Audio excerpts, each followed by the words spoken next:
V P Iran ആക്രമണത്തിൽ എണ്ണ ശുദ്ധീകരണ ശാലയ്ക്ക് വൻ നാശം നേരിട്ടെന്ന് കുവൈറ്റ് പറയുന്നു. ഇതിന്റെ കൂടുതൽ വിവരങ്ങൾ എന്തൊക്കെയാണ്? ഈ ഇറാൻ ആക്രമണം നിർത്തുന്നില്ലെന്ന് മാത്രമല്ല, പ്രധാനപ്പെട്ട ഗൾഫ് രാജ്യങ്ങൾ ഇസ്രായേലിന് പുറമെ രാജ്യങ്ങളിലൊക്കെ ആക്രമണം നടത്തിക്കൊണ്ടിരിക്കുകയാണ്. കുവൈറ്റിന് നേരെ അവരുടെ റിഫൈനറികൾ, നേരത്തെ അന്താരാഷ്ട്ര വിമാനത്താവളം അടക്കം പല സ്ഥലങ്ങളിലും ആക്രമണം നടത്തുന്നുണ്ട്. ജനവാസ കേന്ദ്രങ്ങൾ ആക്രമിക്കുന്നില്ല എന്ന് മാത്രമേ ഉള്ളൂ. അതിലെ വലിയ നാശനഷ്ടങ്ങൾ സംഭവിച്ചെന്ന് മാത്രമല്ല, വലിയ നാശനഷ്ടം സംഭവിച്ചുവെന്ന് കുവൈറ്റി മന്ത്രാലയം തന്നെ സ്ഥിരീകരിക്കുന്നു. അവിടെ ഇപ്പോഴും തീ കത്തിക്കൊണ്ടിരിക്കുന്നുണ്ട്. എന്തായാലും കുവൈറ്റ് 1991 ശേഷം അമേരിക്കയുടെ ഒരു വലിയ താവളമാണ്. അപ്പം അമേരിക്കൻ താവളങ്ങളാണ് ലക്ഷ്യമിടുന്നത്.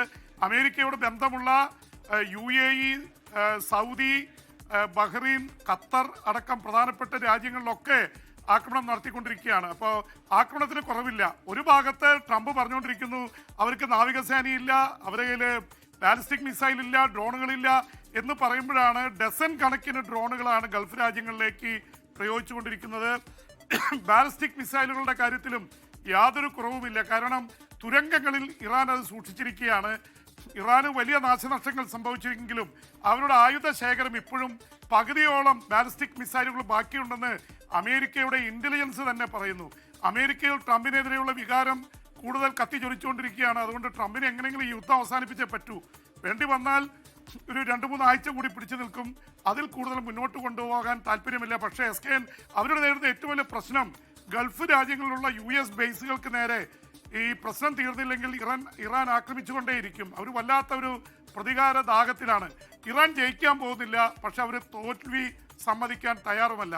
ആ തരത്തിലാണ് യുദ്ധങ്ങൾ പോയിക്കൊണ്ടിരിക്കുന്നത്. അതിനിടയിൽ ലെബനോനിൽ കരയുദ്ധം നടത്തുന്ന ഇസ്രായേൽ വലിയ ആക്രമണം അയച്ചുവിട്ടിട്ടുണ്ട്. ഈ ഏതാനും സമയത്തിന് മുൻപ് തന്നെ ഒരു 6 പേർ ഇസ്രായേലിന്റെ ആക്രമണത്തിൽ ലെബനോനിൽ കൊല്ലപ്പെട്ടു എന്ന വാർത്ത വരുന്നു. യൂറോപ്യൻ രാജ്യങ്ങളൊക്കെ അവിടെ വലിയ അസ്വസ്ഥരാണ്. കാരണം ലെബനോനിൽ UN സേനയാണ്, പ്രത്യേകിച്ച് യൂറോപ്യൻ സേനയാണ് അവിടെ വിന്യസിച്ചിരിക്കുന്നത്. അതിൽ നിരവധി പേർ കൊല്ലപ്പെട്ട് കഴിഞ്ഞു ഇസ്രായേൽ ആക്രമണത്തിൽ. ഇസ്രായേലിന് യൂറോപ്പ് അന്ത്യശാസനം നൽകിയിട്ടുണ്ട്. പക്ഷെ അതിലൊന്നും വീഴുന്നില്ല. ഇസ്രായേൽ യുദ്ധം മുന്നോട്ട് കൊണ്ടുപോവുകയാണ്. എന്ന് മാത്രമല്ല, അമേരിക്ക യുദ്ധം നിർത്തിയാലും തങ്ങൾ യുദ്ധം മുന്നോട്ട് കൊണ്ടുപോകും എന്നൊരു വാശിയിലാണ്. പക്ഷേ ട്രംപ് പറയുന്നത് ഞാൻ എപ്പോൾ യുദ്ധം നിർത്തുന്നോ അപ്പോൾ ഇസ്രായേൽ അതിന് തയ്യാറാവും, എൻ്റെ കൺട്രോളിലാണ് ഇസ്രായേൽ നിൽക്കുന്നതെന്നാണ് ട്രംപ് പറഞ്ഞുകൊണ്ടിരിക്കുന്നത്. അതിനിടയിൽ ഡെമോക്രാറ്റുകളും അമേരിക്കയിലെ ജനങ്ങളും വലിയ രീതിയിലുള്ള പ്രതിഷേധം ഉയർത്തുന്നുണ്ട്. യുദ്ധം കൂടുതൽ നീണ്ടുപോയി കഴിഞ്ഞാൽ വല്ലാത്ത അവസ്ഥയിലേക്ക് കാര്യങ്ങൾ പോകും.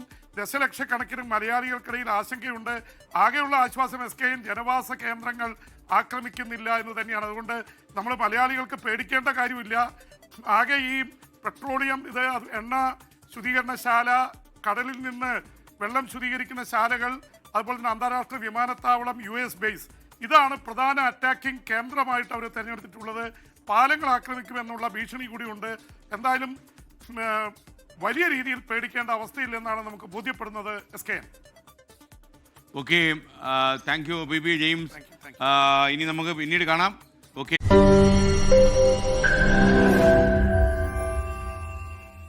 ലോകത്തെവിടെയായാലും ഏത് സമയത്തും 24 വാർത്തകളും ഓഗ്മെന്റഡ് റിയാലിറ്റി പാക്കേജുകളും എക്സ്പ്ലെയിനറുകളും വിശദമായി കാണാൻ ഞങ്ങളുടെ YouTube ചാനൽ നിങ്ങൾക്ക് സബ്സ്ക്രൈബ് ചെയ്യാം.